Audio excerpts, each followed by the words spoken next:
2011. El tema para esta noche tiene que ver con el pecado, tiene que ver con arrancar de raíz el pecado. Muchas veces nosotros vemos el pecado, vemos que la persona peca, usted peca, yo peco, todos pecamos, y la pregunta es, ¿tenemos que pedir perdón por los pecados? ¿Será así? ¿Esa es la manera de hacer correctamente las cosas? ¿Será pedir perdón por los pecados o hay algo más? Entonces, para esto la palabra nos enseña, y hoy vamos a saber cómo exactamente analizamos nuestros errores y los reparamos. A veces las palabras, a veces las frases están tan en uso que se desusan, que pierden el sentido original. En esta noche vamos a hablar un poco sobre el tema de reparar. La Biblia dice en Hechos 15, no lo busque, el hermano del Señor Santiago o Jacobo, con respecto a la apertura a los gentiles sobre la salvación, porque a ellos también les llegaba el Espíritu Santo, él dijo, y tomó una cita del profeta Joel con respecto al tabernáculo de David, y dijo una palabra. Por esto concuerdan los dichos de los profetas que dicen, restauraré el tabernáculo de David que está caído y repararé sus ruinas. Reparar. No se olvide, el verbo reparar es muy importante. Si con esto que estamos hablando sobre el arrepentimiento, el perdón de pecados y todo lo demás, si añadimos un elemento que es, por ejemplo, el sistema como la medicina cura las enfermedades, podemos tener una ayuda. Tanta teología, tanto nos hemos ido al cielo que acá en la tierra tenemos ejemplos maravillosos para poder poner en práctica esas herramientas espirituales. El Señor Jesucristo utilizó lo mismo. Él empleó herramientas naturales. Un sembrador salió a sembrar la semilla, la palabra. Con elementos sencillos, naturales, podemos aprender las grandes verdades y profundas verdades de la palabra del Señor. En 1 de Juan capítulo 1 verso 8, 1 de Juan capítulo 1 verso 8 dice, si decimos que no tenemos pecado, nos engañamos a nosotros mismos y la verdad no está en nosotros. Una de las cosas, 1 de Juan 1:8, una de las cosas de las cuales, amados, nosotros siempre nos escudamos es no reconocer nuestros, o sea, mire lo que usted está diciendo, errores o pecados, ¿en qué quedamos? Pero sin embargo, fíjese usted, la palabra pecado en el original, y con esto concordamos todos en teología, dice errar el blanco. Errar el blanco, es el significado ontológico de la palabra pecado. O sea, errar es un error. Y ahí estamos ya más o menos aclarando un poco el tema. Adán, ¿qué le dijo al Señor cuando comió la fruta? ¿Qué le dijo? Génesis 3:12, Adán lo primero que dijo fue, la mujer que me diste por compañera me dio del árbol y yo comí. Pregunta, ¿Adán reconoció su pecado? Le echó la culpa a la mujer. Se entiende, pero es parte del problema. El problema es un poquito más amplio. ¿Cuál es? Él no reconoció su error y encima le echó la culpa a la mujer. Eso se llama excusa. O sea, se excusó diciendo yo he hecho esto porque y yo comí. La mujer que me dice, ella me dio de comer y yo me lo dio la fruta y yo comí. Pero cuando usted va al hebreo hay un problema ahí con la palabra comí. En hebreo la palabra comí debería decir bayalti o bajalti. Esa es la palabra comí, en un presente inductivo. Bajalti, comí. Pero en el original no dice bajalti, dice bajolet. O sea, hay un problema de traducción. ¿Cómo es? Y bajolet significa comeré. Entonces, ¿cómo lo entendemos el mensaje? ¿Cómo sería el mensaje? Adán dice, la mujer que me diste me dio la fruta y yo, en vez de decir comí, bajalti, dice bajolet. Bajolet significa comeré. En otras palabras, en el original dice, la mujer que me diste, ella me dio de comer y seguiré comiendo. Me gusta, me siento bien con esta fruta. Efectivamente, es cierto, fueron abiertos mis ojos y veo de una forma diferente. Y me gusta, está bueno. No solamente Adán pecó, no solamente Adán no reconoció su error, sino déjenme vivir mi vida, que no soy malo con nadie. ¿A cuánto nos ha pasado lo mismo? Pecamos y rico el pecado, pues, y que sigamos comiendo. Ahí fue el problema con Adán. Me siento muy cómodo, está bien, no reconoció el pecado. Y eso fue lo más grave. En cambio, por ejemplo, cuando el hijo pródigo, ¿se acuerda? Pecó. ¿Qué dijo? He pecado. Ya está. He pecado contra el cielo y contra ti. Esa es la respuesta correcta. Adán, nuestro padre Adán, ¿dijo eso? No. Comí, bajo ley, comeré. ¿A cuándo nos ha pasado eso? Yo conozco varios, me incluyo, por supuesto. Que sobre pecado, mal hemos dado todavía. Está bien, se acabó, listo. Ese es el gran problema de Adán. Adán pecó una vez, no reconoció y fue castigado Adán. El rey Saúl, ¿se acuerdan? También no reconoció su responsabilidad. También fue castigado. David, hay una diferencia con David. David pecó 2 veces, pero David reconoció su pecado. David reconoció su pecado y fue perdonado. Un momentito. David pecó 2 veces y fue perdonado. Adán pecó una vez y no fue perdonado. ¿Cuál es la diferencia? En que David reconoce su pecado. Por eso decíamos, si decimos que no tenemos pecado, nos engañamos a nosotros mismos y la verdad no está en nosotros y le hacemos mentiroso a Dios de encima. Aquí está la clave, amado, de poder ir un poquito a poquito sobre el tema de arrancar de raíz el pecado. ¿Cómo es que podemos hacer esto? David le dijo al profeta Natán, pequé contra Jehová. Y el profeta le dijo, también Jehová ha perdonado tu pecado y no vas a morir. Eso está en 2 Samuel, capítulo 12, verso 13. Desde que el hombre es hombre, amado, siempre está la disculpa de por qué pecamos. ¿Por qué lo hiciste? Bueno, lo hice porque yo soy rebelde, porque el mundo me hizo así. No, le echamos la culpa a todo el mundo y tenemos una naturaleza de pecado. Las esposas, ¿reconocen su pecado? Él tiene la culpa, él. Pero, ¿y tú? Me tocó estar en una situación en la cual yo era prácticamente testigo de la pelea entre esposo y esposa, y el esposo le demostró a la esposa su pecado regular son, por si acaso. Y ella pues mentía hasta que sí, fecha, foto, ampay, urraca, todo. Y la mujer, en vez de decir, sí, yo he pecado, la mujer se vio atrapada y le digo, hermana, usted ha pecado. Y en vez de que diga, sí, pastor, he pecado, ¿sabes lo que dijo? Empezó a llorar. Yo con él esperábamos que diga, sí, he pecado, porque ahí tal vez no. Empezó a llorar, o sea, Dios mío, qué difícil es reconocer el pecado. La culpa de echarle a lo demás. Normalmente también en el judaísmo se pensaba de que muchas veces cargamos con el pecado de los padres. La Biblia habla sobre eso. Dios visita la maldad de los padres sobre los hijos hasta la 3ª y 4ª generación de los que le aborrecen. Cierro paréntesis porque más adelante vamos a explicar eso. Y a Jesús le presentaron un caso. Le dijeron al Señor Jesucristo en Juan 9:2, ¿se acuerda el ciego? Juan 9:2, le dijeron, Señor, este joven nació siendo ciego. ¿Quién pecó? ¿Él o sus padres? Es ridículo pensar que ese jovencito, ese bebé, nace ciego y en qué momento pecado para que nazca ciego. Podemos inducir a los padres también. Los padres han pecado y por eso el niño sale ciego. Entonces le echamos la culpa al ciego, al niño y a los padres. Pregunta, ¿Dios para qué está entonces? ¿Y Jesús qué respondió? No ha pecado ni él ni sus padres, sino que para que la gloria de Dios se manifieste, ven, muchacho, lo puso, y inmediatamente le dio la vista. Ese chico nació ciego, ¿para qué? Para que justo en el momento que viene Jesús, vean el milagro y de paso Jesús rompa una falsa teología de que cargamos el pecado irrestrictamente y solo y únicamente de los padres. Eso en parte es verdad, en parte es mentira, pero ya han hecho una verdad sobre eso, de la cual tenemos que verlo desde la amplitud de la palabra del Señor. En medicina, por ejemplo, ¿qué hay, por ejemplo, cuando hay fiebre? Tienes fiebre por N motivos, tienes una infección, tienes un resfrío y tienes fiebre. Y la fiebre trae dolor de cabeza, trae malestar, trae dolor de cuerpo, un montón de síntomas. Pregunta, ¿la fiebre por qué viene? ¿Viene porque sí? ¿El dolor viene porque sí? ¿O hay más algo adentro que produce la fiebre? O sea que la fiebre es un síntoma, es algo posterior a una raíz, que es una infección. ¿Qué pasaría si el doctor dice, te voy a quitar los síntomas, te voy a quitar la fiebre? ¿Sería un buen doctor? No, porque la labor del doctor, ¿qué cosa es?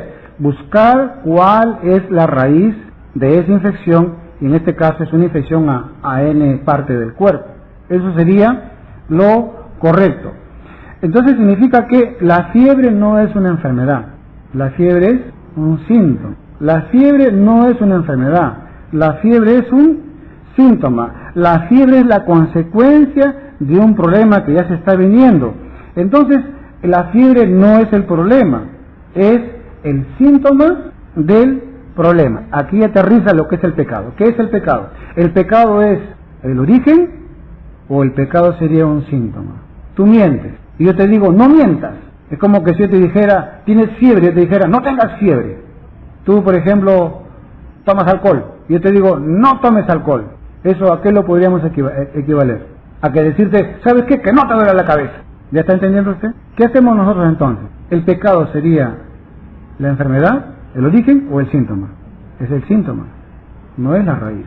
Ponte tú a pensar, ¿por qué pecas? ¿Qué cosa es pecar? Pecar significa errar. Cualquier pecado, cualquier mentira, pleito, celo, ira, contienda, pecar. Ahora, la pregunta es, ¿qué hacemos nosotros? No tomes, no fumes, no mientas, no seas chismoso, no juzgues. ¿Estamos atacando qué cosa? El síntoma. Estamos atacando la consecuencia de algo que está adentro, Por eso le digo que la medicina o la técnica de la medicina nos va a enseñar a aplicarlo a la parte espiritual para que de esa manera nosotros podamos arrancar de raíz y saber qué cosa es lo que nos motiva a pecar. Póngase usted a pensar, ¿por qué usted peca? Hay un motivo adentro. El hecho y su solución y su sanidad no va a estar en que usted va a dejar de pecar. Porque si usted deja de pecar, el problema va a estar siempre dentro del corazón. Y eso nos va a llevar a la reflexión. Si yo quiero en verdad arrepentirme, póngase acá voy a decir un absurdo teológico, pero tiene un trasfondo de verdad.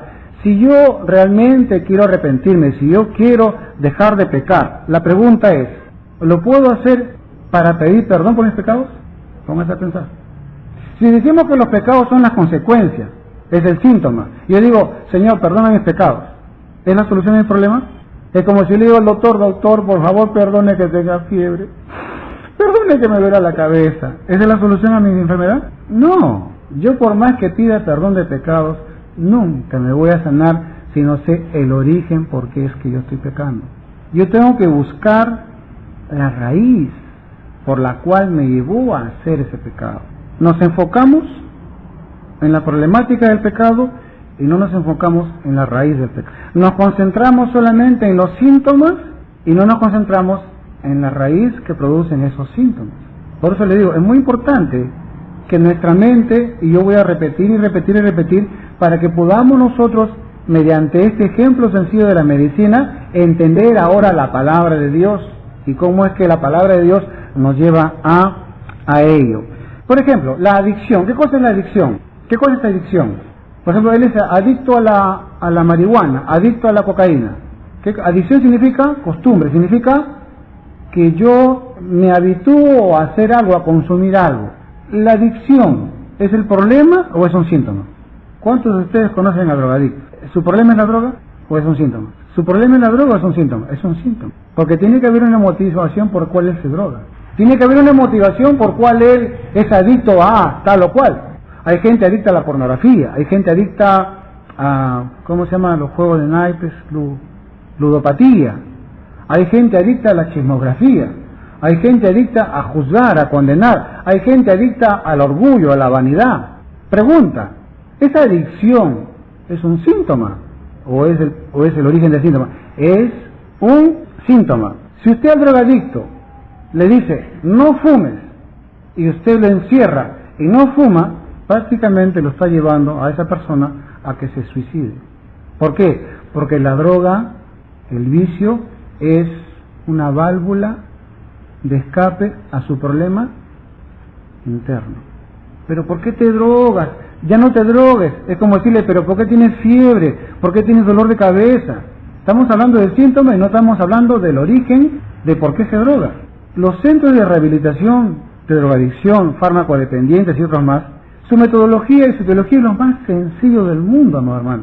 Usted encierra a todos los drogos porque no pueden estar mucho tiempo fuera y dentro reciben terapia. ¿Y qué terapia reciben? Simple, la terapia de autoestima. Levantan su autoestima. Primero, reconocen su vicio. Reconocen que los ha despersonalizado, que los ha desculturizado, que ya no son terrícolas ya son gente prácticamente maniquíes de la droga. Y cuando son conscientes de ello, empiezan a ponerles en orden para que vivan en orden, porque ya perdieron todo orden. Y en tercer nivel viene ya la autoestima. Tú eres un hijo de Dios, eres un siervo de Dios, y todo. Y simplemente eso que el mundo no lo puede hacer.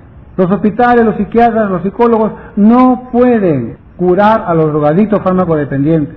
No hace mucho fui testigo de un congreso de centros de rehabilitación, y los famosos psicólogos y psiquiatras reconocieron que los centros de rehabilitación de drogadictos evangélicos tienen un 78 y 84% de éxito frente a otros centros que es un fracaso total. ¿Cuál es el origen? ¿La droga?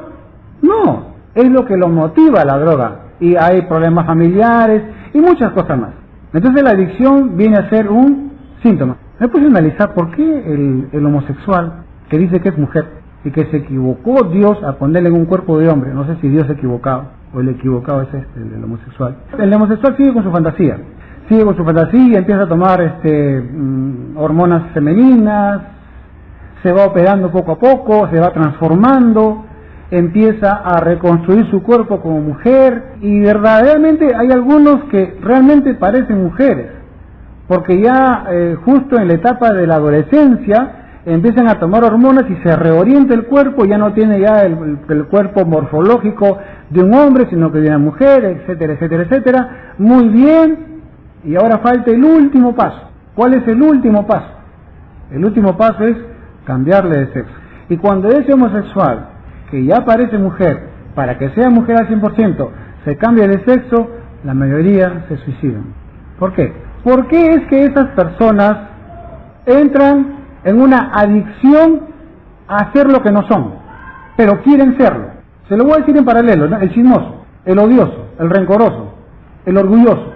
¿El orgulloso qué es? Es como el homosexual.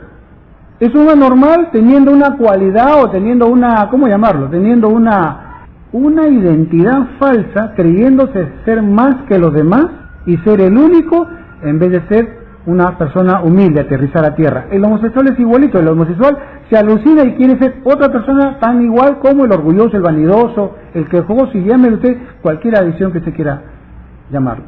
¿Y por qué el homosexual quiere ser mujer? Porque esta es su válvula de escape. Le quita su válvula de escape, se desaparece, el suicidio viene después. Muchos orgullosos se suicidan, ¿por qué? Porque no quieren rebajarse, Muchas personas no aceptan una realidad porque se alucinan otra realidad.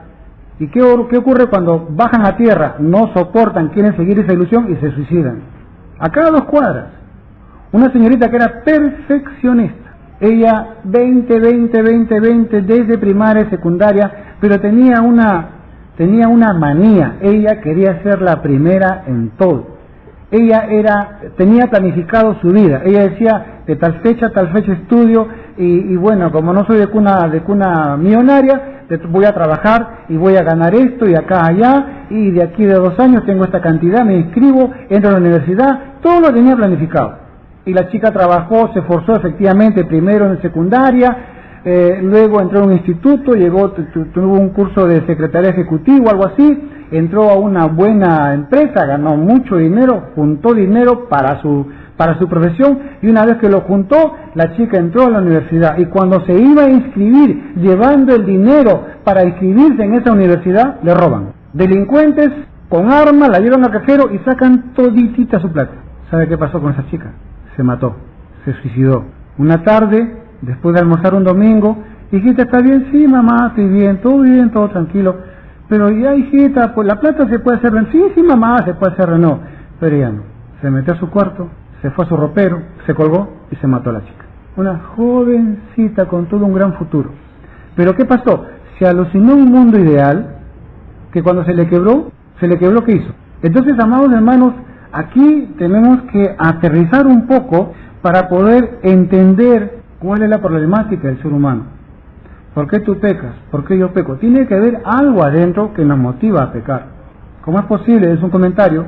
¿Cómo es posible que señoritas bien criadas, señoritas bien educadas en sus casas, por un papá amoroso que le da su lugar a la señorita como una reina, como una princesa, está muy bien, mamás que han educado bien a sus hijas de respeto moralmente, y sin embargo el día que se enamoran se convierten en esclavas de una normal?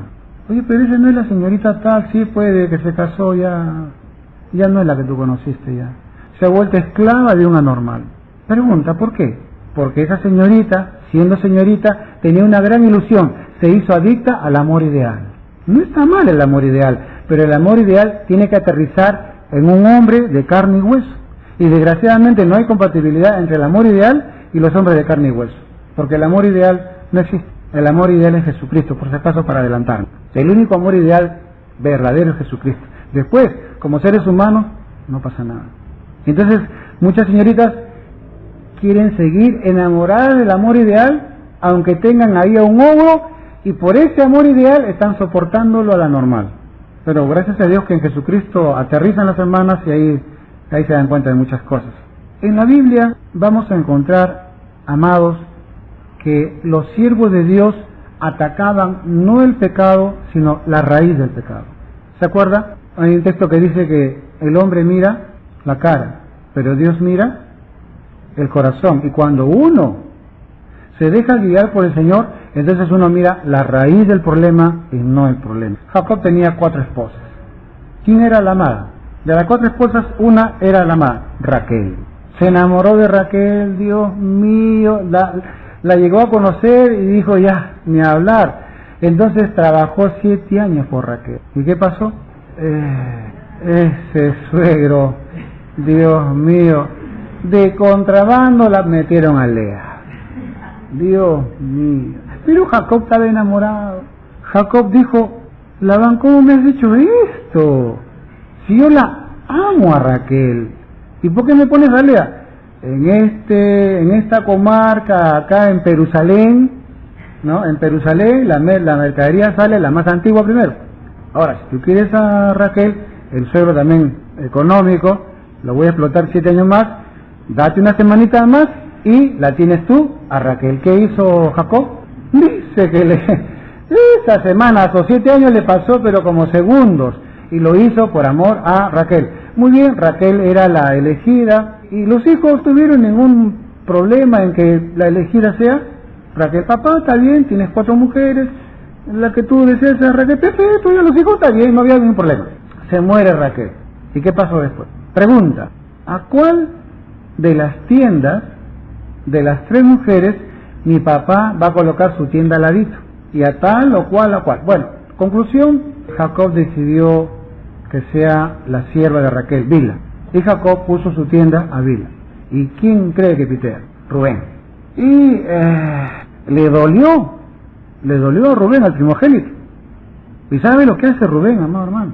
Rubén comete pecado, y sabe lo que hace, Rubén se mete con la concubina de su padre, y Jacob se enteró. Jacob está para morir, y Jacob llama a sus hijos y le dice, vengan hijos que les voy a dar una verajá, o sea, bendiciones para ustedes. Y se juntan todos, y Jacob empieza a dar las bendiciones. ¿Y qué cree que le dice Jacob a sus hijos? O sea, si yo fuera papá y vendrían mis hijos, les diría la vela verde, ¿no? No, qué bendición y bendición. Tú has pecado, y tú has pecado, y tú has pecado, y tú por qué te metiste con mi mujer. Sería lo normal, ¿no es cierto? Atacaríamos el síntoma y no la raíz.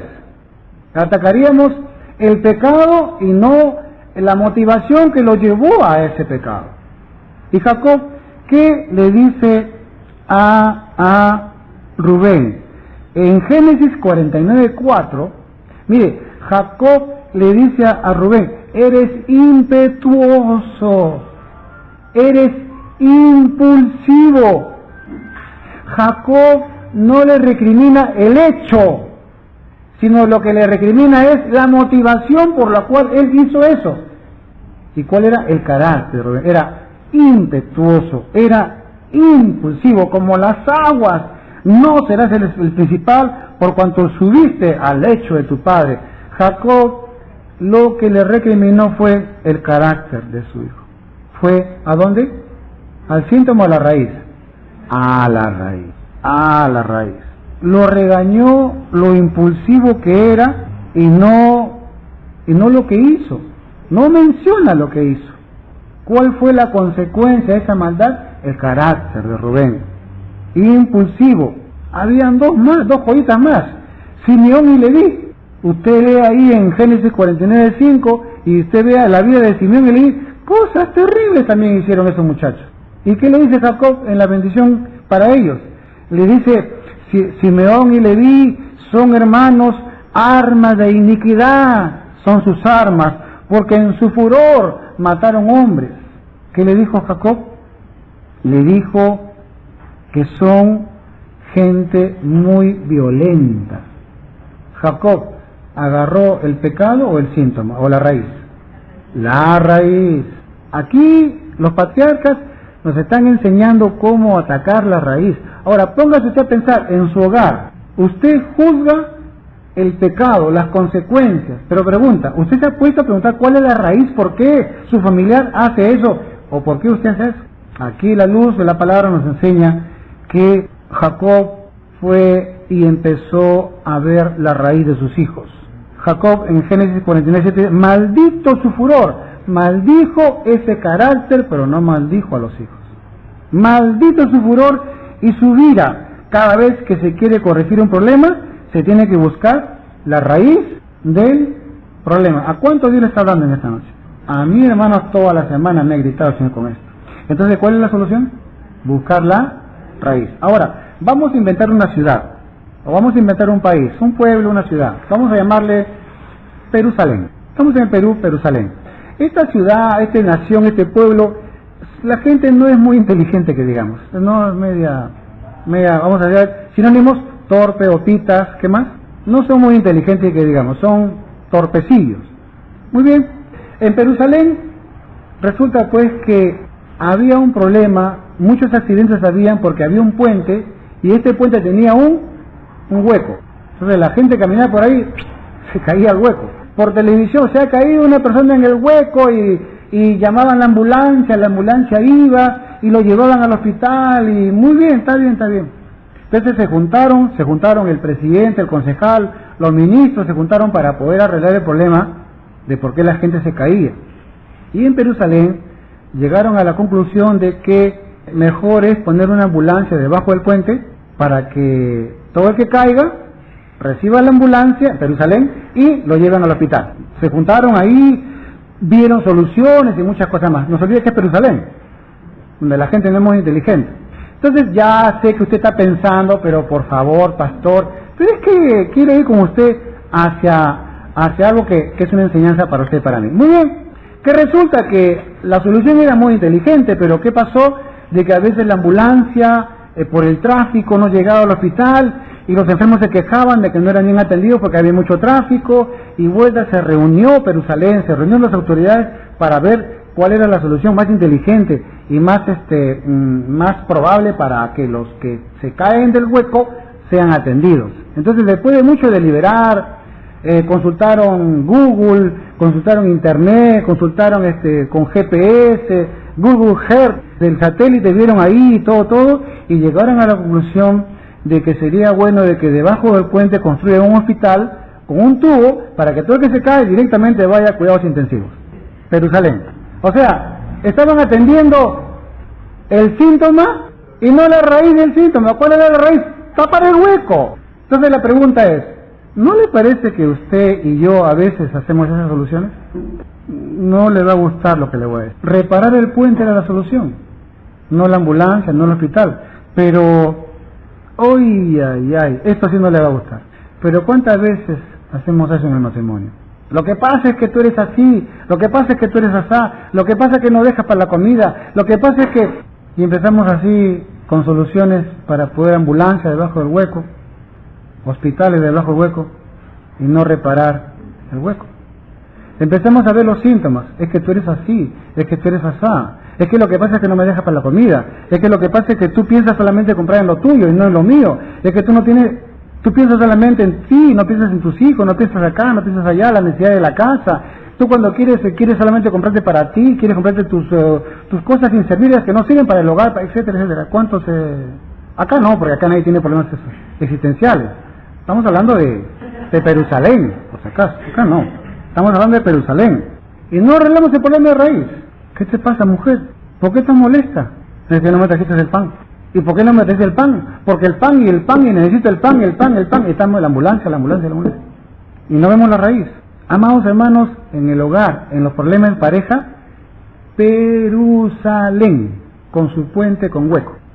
Empezamos a ver los síntomas. Es que no me gusta cómo te ríes, no me gusta tus costumbres. No vamos a la raíz, sino solamente agarramos los síntomas. ¿Por qué fallamos? ¿Por qué peleamos?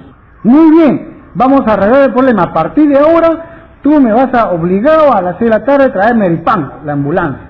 Y están como Jerusalén arreglando los problemas, pero no van a la raíz, no arreglan el hueco.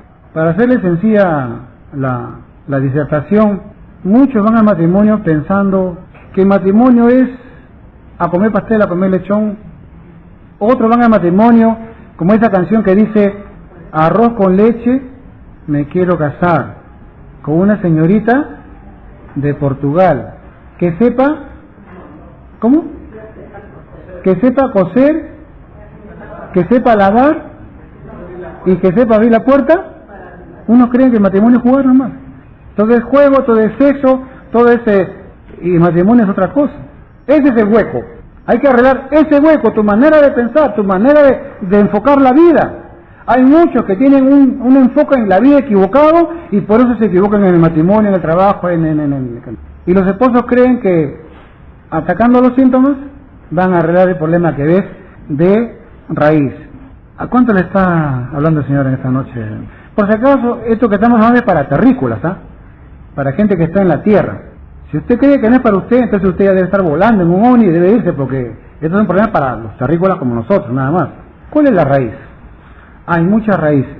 El ambiente donde vives, los amigos que tienes, qué clase de hogar has tenido, qué clase de familia has tenido. No hace mucho, amados, las familias decían: ¿y con quién te vas a casar? Con fulano. ¿Y de qué familia es? ¿De dónde son? ¿Quiénes son? ¿Son familia moral? ¿Son familia decente o qué? ¿Qué clase de familia es? Eso me acuerdo yo que cuando yo era joven, yo escuchaba esas cosas.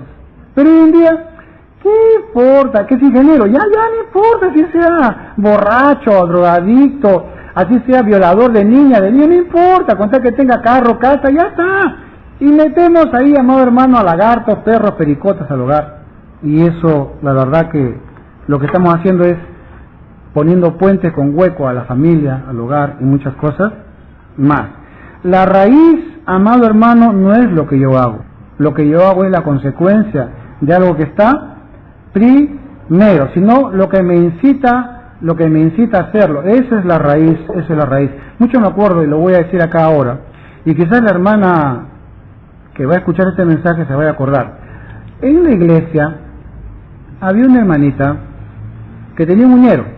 ¿Sabes lo que es el uñero, no es cierto? Entonces esta hermanita, su dedo gordo, su pie izquierdo lo tenía así grandote, parecía su cara ya, porque ya gordo, hinchado. Primero se ponía zapatos, después zapatillas, después ya sandalias, porque ya no daba más. ¿Y qué es lo que hacía ella? Agarraba un algodoncito y se le ponía encimita porque estaba rojo el dedo y lo refrescaba con eso. Y le digo, con eso no se va a solucionar. El problema está dentro. Ay, no, me da miedo, ay, no quiero que me toquen. De todas maneras tienen que cortar. ¿Qué pasó? Empezó a darle fiebre, empezó a darle ya, le dio seca, le dio una ganglio, y eso llevaba a otro problema. Los ganglios ya son cancerígenos.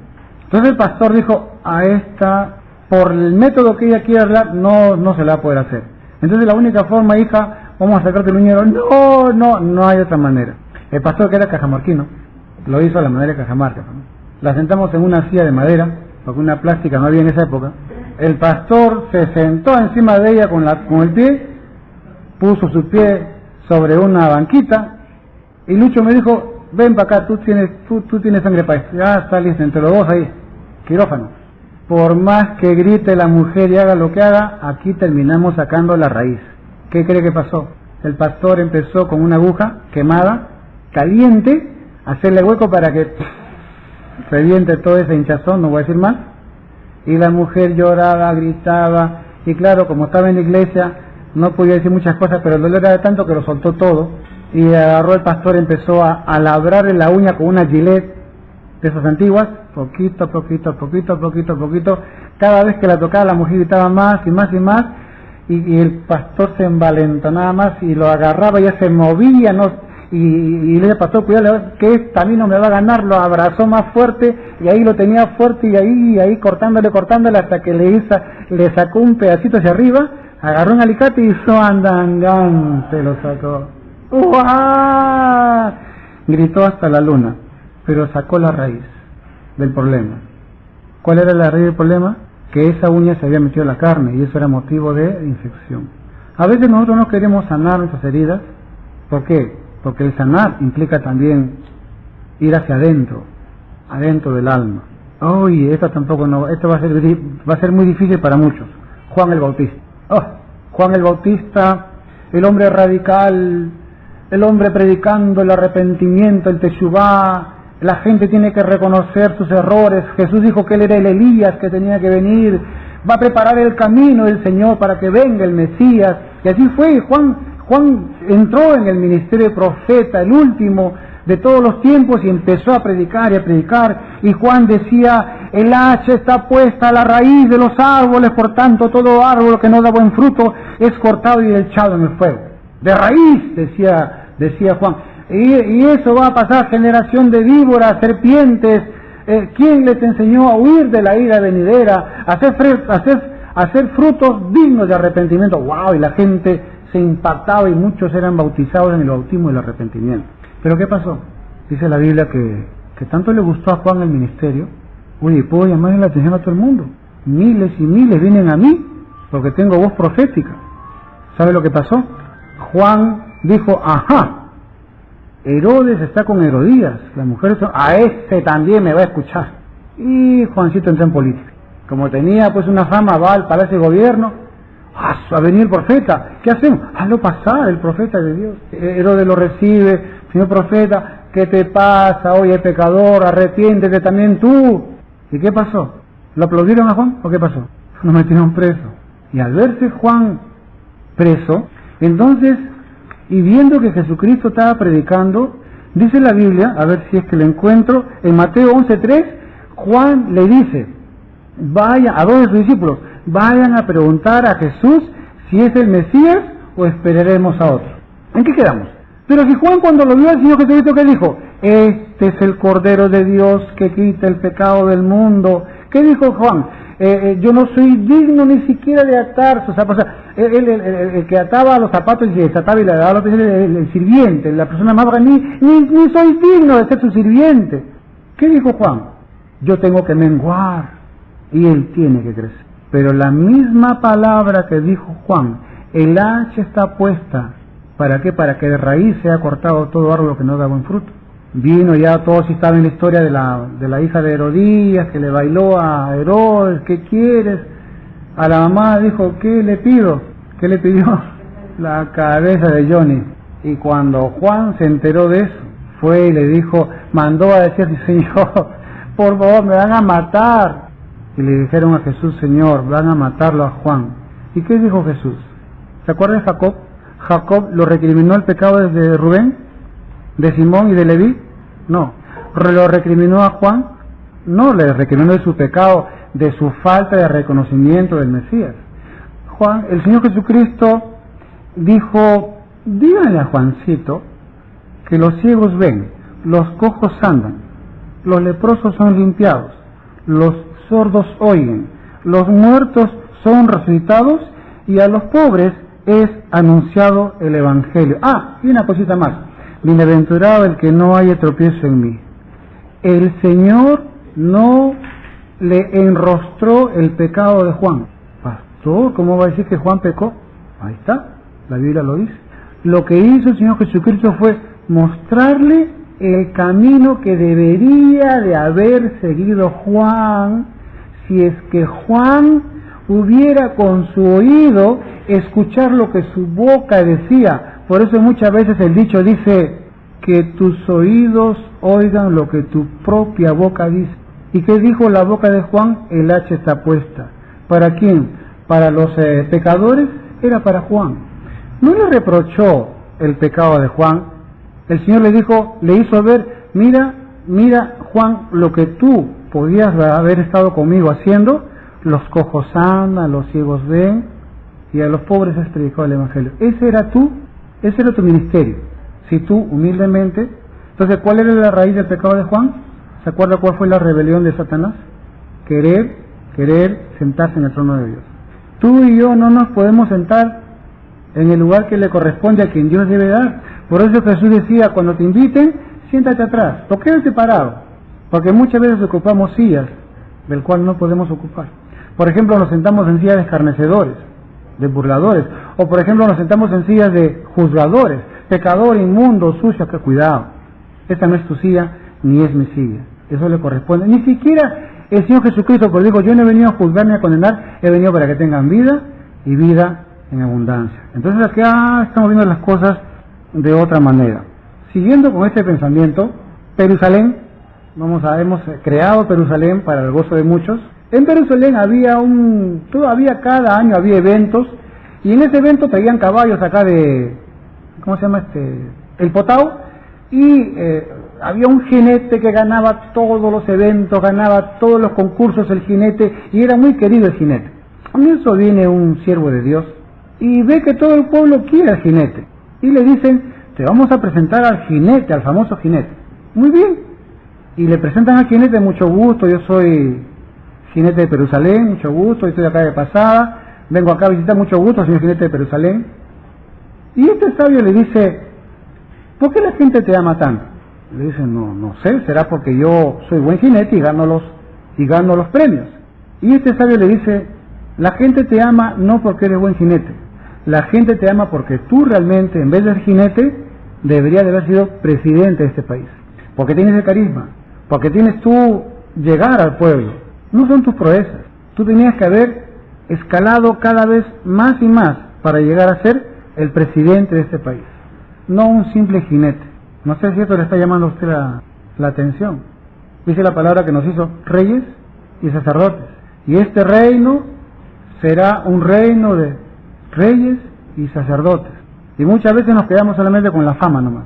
Ay, qué lindo predica, ay, qué lindo ora, hoy mira, cuando yo oré, cuando yo acá, no, eso no es nada comparado a lo que Dios te va a dar más y más y más. No es el derrotero, solamente es un medio nada más. La Biblia dice, estas señales seguirán a los que creen, en mi nombre, o sea, te seguirán, no es que ese va a ser el non plus ultra, lo último de tu carrera en el Señor, no. Hay mucho más todavía que caminar en cuanto a las cosas de Dios, y eso nos habla sobre en cuanto a la humildad. Pero el tema no es ese ahora. Decíamos que nosotros, amados hermanos, vemos la consecuencia, pero no vemos el origen.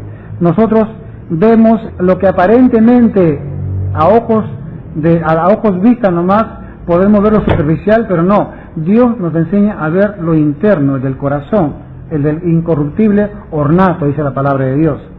Evidentemente, nosotros tenemos una manía, ¿cuál es? Nos justificamos en todo. Ya Adán lo hizo. La mujer que me diste, esa me hizo pecar. Desde la niñez, nosotros inventamos justificación. Desde la niñez. Todos nosotros, todos los seres humanos, todos los terrícolas, inventamos siempre una justificación. ¿Por qué no lo hiciste? ¿Por qué no hiciste tu tarea? ¿Por qué no hiciste acá? ¿Y qué es lo que respondemos? Es que por esto. Nadie dice, yo he pecado. Nadie es capaz de decir, yo he pecado. No, siempre hay una disculpa. Inconscientemente desde pequeños siempre hacemos eso. ¿Por qué no hiciste la tarea? Es que mi papá no me compró el libro. ¿Por qué no hiciste la tarea? Es que y no era porque te pusiste a ver televisión, dibujos animados. Y ya desde pequeños nosotros estamos aprendiendo ¿a qué? A justificarnos. La Biblia dice en Deuteronomio capítulo 24, verso 16, los padres no morirán por los hijos, ni los hijos por los padres. Cada uno morirá por su pecado, dice la palabra. Y aquí había una contradicción. Es bueno decirlo. Mire usted, repetimos, en Deuteronomio capítulo 24, verso 16, dice, los padres no morirán por los hijos, ni los hijos por los padres. Cada uno morirá por su pecado. Aquí es entendible. Por ejemplo, ¿puedo arrepentirme por mi papá? ¿Puedo arrepentirme por mi hijo? Pero quiero hacer un paréntesis y quiero yo hacer una denuncia. Hay teologías que enseñan eso. Por ejemplo, si tú tienes algo contra tu padre, tienes algo contra tu madre, hay teologías, por no ofender a nadie, pero hay teologías que dicen que sí. Entonces, ¿qué es lo que hacen? Si tú tienes algo contra tu padre, entonces viene un hermano reemplazando a tu papá. Y tú le incriminas al hermano, sí, papá, porque me has abandonado, padre, que por aquí, que por allá, malo, malo, malo. Y el hermano te dice, oh, hijo mío, perdóname, hijo mío. Y ya está, te sanaste. Pregunta, ¿sanaron la raíz o solamente el síntoma? El síntoma. Porque ¿qué dice la palabra de Dios? Mateo 6, ¿se acuerdan? Perdónanos nuestras deudas o errores, así como perdonamos a nuestros deudores. Ahí está hablando de que tú tienes que ir a la persona, no al reemplazante, para poder pedir perdón. Cuidado con eso, aclaro esto para que de esa manera podamos seguir con la enseñanza. Sin embargo, a pesar de que el texto que hemos leído, de Deuteronomio 24:16, dice que el hijo no puede pagar por el padre ni el padre, pues cada uno va a pagar por su pecado. Sin embargo, en Éxodo capítulo 34, verso 7, dice, Dios visita la maldad sobre los padres, sobre los hijos y hasta la tercera y cuarta generación de los que me aborrecen. ¿Cómo es eso? ¿En qué quedamos? No es que la Biblia dice que el hijo y el papá son dos cosas diferentes, pero en este caso está diciendo que Dios visita la maldad de los padres sobre los hijos hasta la tercera y cuarta generación de los que le aborrecen. Significa que las maldiciones van pasando de generación en generación. Pregunta, ¿cómo es eso? ¿Aparentemente es contradicción o hay una enseñanza atrás de esto? Siempre hay una raíz detrás de una aparente contradicción. Muy simple. Yo soy ADN de mi papá y de mi mamá. Soy biológicamente hijo de mi papá y de mi mamá. Yo heredo su ADN. Eso es en el plano físico. Pero pregunta, ¿pero espiritualmente yo heredo el carácter de papá y mamá o no? ¿Qué dicen ustedes? Ya, yo físicamente heredo el ADN, pero espiritualmente la pregunta es, ¿el carácter de papá y mamá yo lo heredo también? Los hijos no lo comprenden, no lo entienden, pero en cambio los abuelos sí. ¿Sabe por qué? Porque un abuelo te va a decir, tú te pareces a tu padre. Así era tu mamá cuando era chiquita. Así era tu papá cuando era chiquito. ¿Quién no sabe eso? El abuelo, o sea, el que puede percibir y comparar. Aquí la idea es comparar. Eres igual que tu padre. Como dice el dicho, de tal palo, tal astilla. O sea que así se hereda. Señor, ¿para qué nos has traído acá a la tierra? Yo acá estoy sospechando de que Dios me trajo a esta tierra para reparar los errores de mis ancestros. ¿Se acuerda? Cometer pecados, errores, y sin el error hay que reparar los errores. Significa que yo en esta tierra, Dios me llamó, ¿para qué?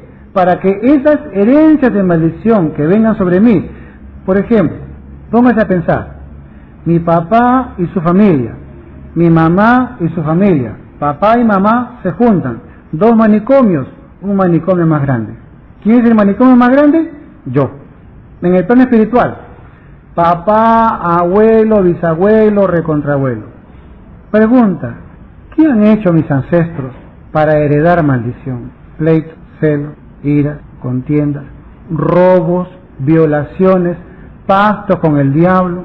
Hay muchas herencias que se han adquirido por robo, por asesinato.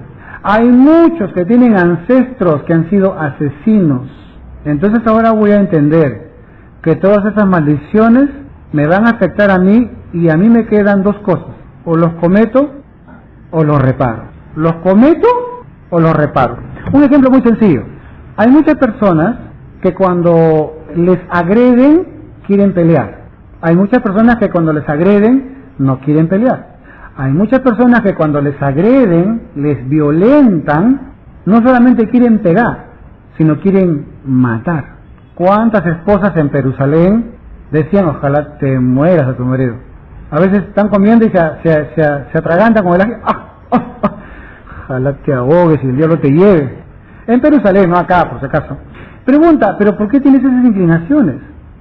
Y cuando tú averiguas en la raíz, resulta que uno de los tuyos llegó a que esa cólera la convirtió en un asesinato.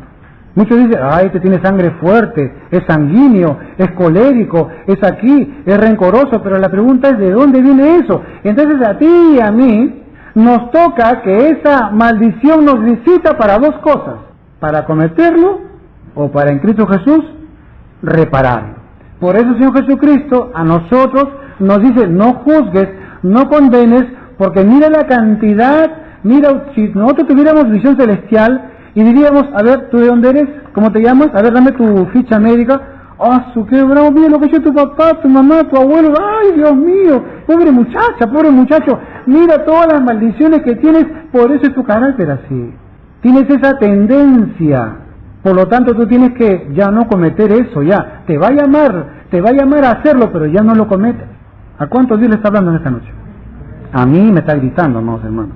Entonces ahora está claramente explicado con respecto a ello. El Señor Jesucristo dijo, acá viene el tema, pastor, muy bien, de acuerdo al avance del mensaje, haciendo un pequeño resumen, entonces entendemos que los pecados vendrían a ser los síntomas y para solucionarlo tenemos que ir a la raíz. Perfecto. Segundo, heredamos maldiciones generacionales para que ahora en Cristo Jesús nosotros ya no lo cometamos, sino la reparemos. La pregunta es, yo quiero repararlo, pero no puedo.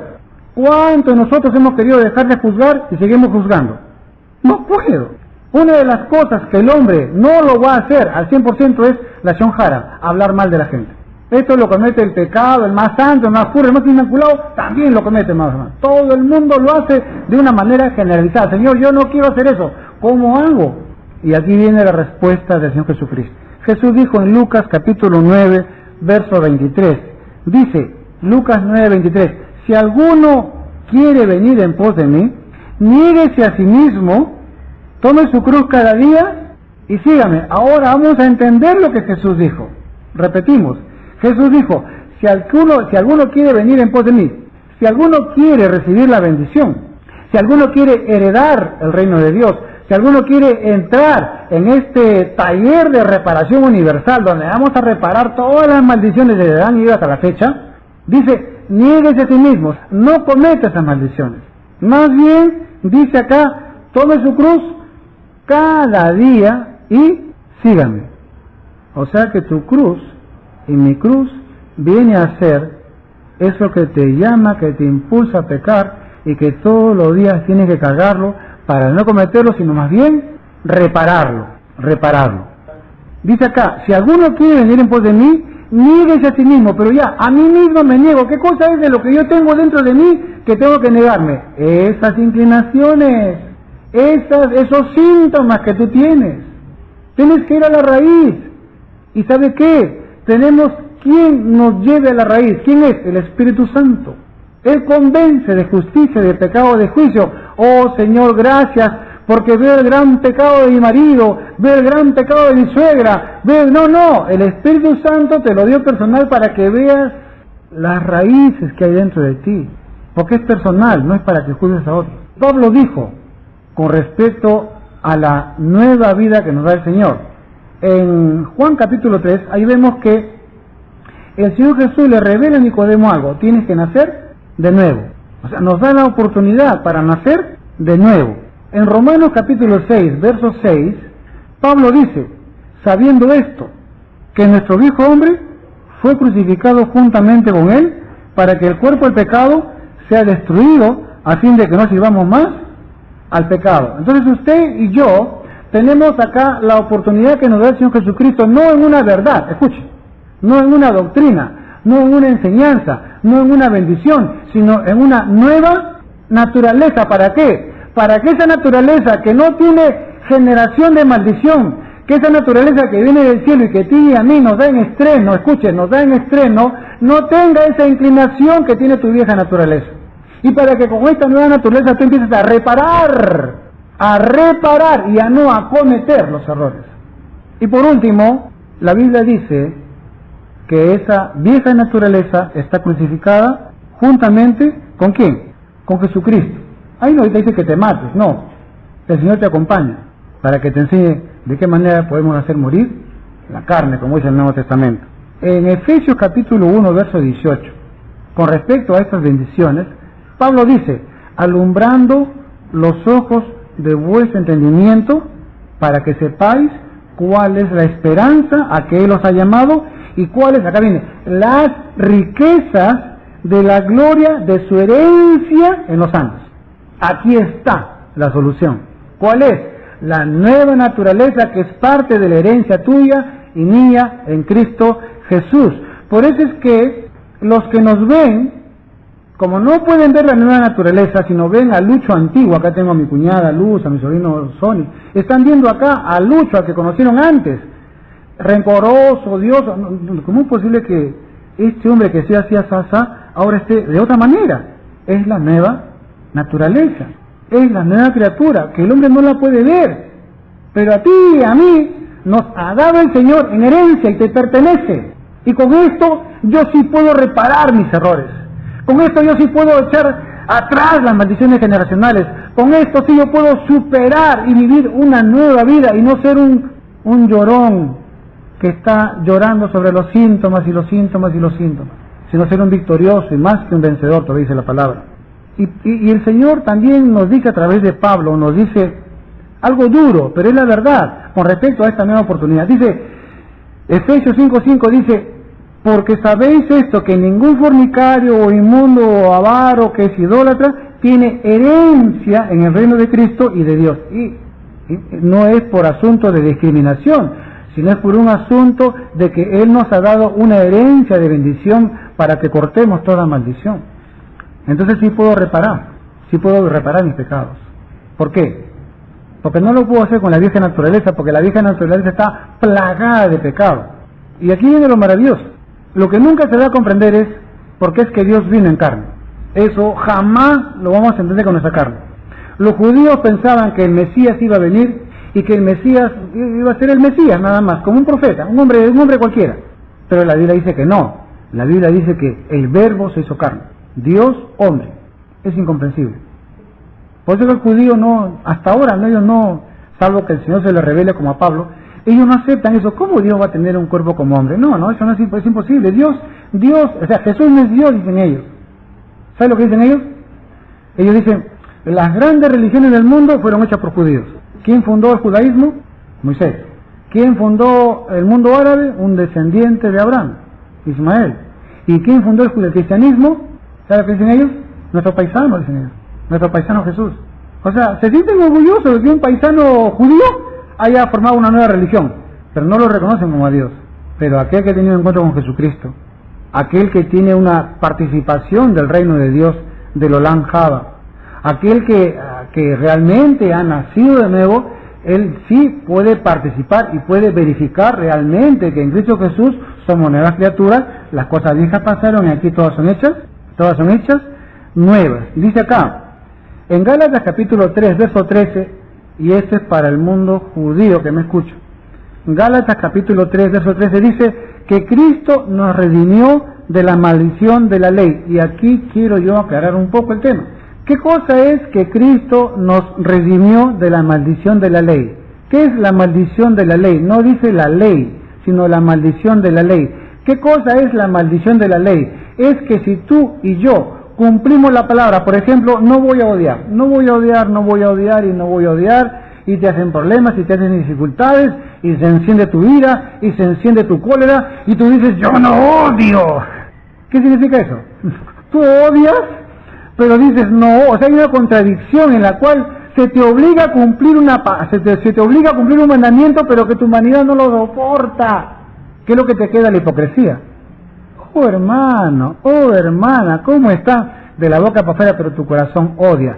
Eso es la maldición de la ley, el legalismo. El Señor Jesucristo, y usted va a leer ahí en el Evangelio de Juan, decía, lo que los fariseos predican, excelente, muy buena prédica, pero no hagan conforme a sus obras. O sea, no vean el legalismo que hay en ellos, no vean la hipocresía que hay en ellos. Porque el Señor decía, ustedes los fariseos hacen grandes salutaciones para que lo vean. No hay necesidad de eso. ¿Por qué? Porque el problema es de raíz adentro. Por eso Jesús entra en el corazón, en el centro mismo del alma. El Señor no va por ambigüedades, no va por las ramas, Él va de frente. En Romanos 11, voy a ser un poco resumido en esto, Pablo dice con respecto a la raíz. En Romanos 11 dice, Dios ha desechado a su pueblo en ninguna manera. Y habla con respecto a los gentiles. Dice, sobre dos olivos, el olivo natural, el olivo silvestre. ¿Qué es el olivo silvestre? Que nadie lo cuida, el olivo de Satanás. El olivo natural es el olivo de Dios. La raíz es Jesucristo. ¿Quién es las ramas? Tú y yo. Y dice que tú has sido insertado entre las ramas, no en lugar de las ramas.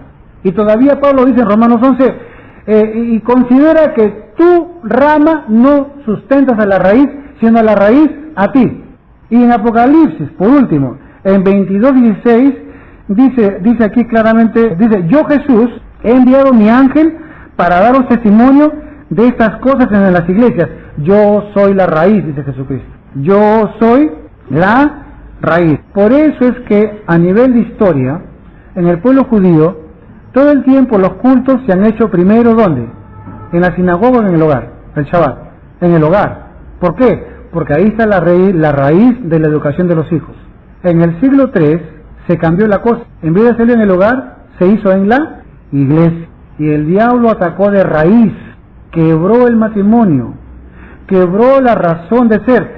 Y les enseñarás a tus hijos. ¿Quién? El papá a los hijos. ¿Qué cosa? La palabra de Dios. Y hemos cambiado y hemos puesto a hombres especializados para que esos hombres especializados, que no son los padres de tus hijos, le enseñen a tus hijos. Y no hay mejor maestro que tus propios hijos. Usted y yo tenemos maldiciones que tienen que ver desde la niñez, la familia, el barrio donde vivimos, la región donde estamos, el país y por último el continente. ¿Sabía cómo nos dicen en Europa nosotros? Sudaca, sudaca. Ah, eres sudaca. Fíjese cómo otros nos diferencian. Pero yo soy gringo, alto, rubio, ojos azules. Sí, pero eres sudaca. Se verás gringo, alto, te parecerás un holandés, a Johan Cruyff, pero eres un sudaca. La raíz de ti es sudaca. Y muchas veces dicen, peruano tenías que ser. Jesús dijo, José, es necesario nacer de nuevo. En un colegio había mucha promiscuidad. ¿Qué significa eso? Que niñas de 14, 15 años, sexo. Mandaron una comisión de profesores para poder decir por qué había ese problema. Y los profesores, ¿qué hicieron? Eran creyentes en la palabra de Dios. Cuando entrevistaban a las señoritas no le decían, ¿y cómo fue? ¿Y dónde fue? ¿En qué hotel? ¿Cuánto te costó? No. Empezaron a indagar por qué es que ellas hacían ello. ¿Y qué resulta? Llegaron a la conclusión de que los padres a los chicos de 11, 12, 13 años, para que sean hombres, los llevaban a las prostitutas. Y las niñas sabían eso. Y una niña amaba a un joven, pero ¿contra quién luchaba esa niña? ¿Quién era su rival? La prostituta. Por lo tanto, ella tenía que hacer lo que la prostituta hace, ¿para qué? Para que el chico la quiera a ella y no a la prostituta. Ahí viene buscar la raíz del problema. Esa es una forma de buscar la raíz del problema. No ir por los síntomas, sino ir, ¿pero por qué lo hiciste? No, ese no es el problema. ¡Ay, saliste embarazada! Pero no, ese no es el problema, es el síntoma de algo que veas adentro. Voy a terminar. Un amigo viajó en primera clase, en avión, y él cuenta después que estaba ahí en primera clase, y en primera clase pues es muy diferente, no es para descansar, para relajarse, no es tanto como en otra segunda, tercera clase, y dice que ya para partir subió un papá con 3 chiquitos. ¿Qué se imagina usted? Pues en primera clase por lo general no llevan niños, pero no se sabía por qué, los niños estaban ahí, y los niños empezaron a jugar, a hacer bulla, el avión partió, y la gente estaba incómoda ya, estaba incómoda. Y el papá no hacía nada para aquietar a sus niños. El papá estaba mirando la ventana hacia el cielo, sumido en sus pensamientos. Y ya estaban hartos ya los pasajeros, y en eso entra la azafata, como diciendo, bueno, para que ponga orden en el asunto, ¿hasta cuándo va a haber orden? Y el papá, viendo que venía la azafata y viendo que todos estaban incómodos, se levanta y dice, amigos, yo quisiera pedirles perdón por la inquietud de mis niños, pero la verdad que la mamá está abajo en un ataúd, ha muerto, y estamos esperando yo llegar al destino para enterrarla y explicarle a mis hijos cuál es el problema. ¿Qué cree que pasó en los pasajeros? Que estaban con cólera. Hubo un silencio y los pasajeros empezaron a hacerlos jugar a los niños, los pasajeros empezaron a darles regalitos, chocolatitos, dulcecitos. ¿Por qué? Porque les explicaron bien el problema, cuál era la raíz del problema. Entonces muchas veces nosotros, amados hermanos, quiero terminar, cuando me explican bien el problema, por qué ese asunto, entonces yo voy a entender y mi actitud va a ser diferente. Y yo llamo aquí la atención a los que predican, a los que visitan, a los que oran, a los que quieren predicar. Muchas veces predicamos, amados, sin llegar a hacer entender a las personas. Pero si a mí me predican y me hacen entender y me hacen ver la raíz de mis problemas, yo mismo voy a tomar la decisión, porque me han explicado bien cuál es la raíz de mis problemas. De ahí que los que predican para los jóvenes, las señoritas, las damas, para cualquier ministerio, la alabanza, la adoración, los pastores deben de saber llegar al corazón, bien explicado, para que de esa manera el que escucha pueda decir, ahora entiendo por qué soy así, ahora entiendo el problema. No me voy a llevar por los síntomas, sino quiero llegar a la raíz. Y la Biblia dice que el Espíritu Santo nos va a llevar a toda verdad y a toda justicia. A toda justicia significa que antes que dé mi opinión, antes de que yo ejerza juzgar en algo, tengo que dejar que el Señor me muestre. Por eso se llama discernimiento de espíritu. ¿Cuántos saben qué cosa es la endodoncia? Cuando te duele la muela, ¿qué hace el doctor? Tienes una muela picada y te duele. ¿Y qué dice el doctor? Tú le dices, doctor, solamente la picadura nomás tápela y ya está. El doctor dice, no, tengo que llegar a la raíz para que te deje de doler. Y muchas veces matan la raíz para que no te duela. Bueno, el Espíritu Santo hace una endodoncia espiritual para usted y para mí. ¿Tú sufres por qué? Entonces, para que no sufras, Dios te hace una endodoncia. Y dejemos hacernos endodoncia de Dios. Vamos a ponernos de pie y vamos a darle gracias a Dios por esta noche.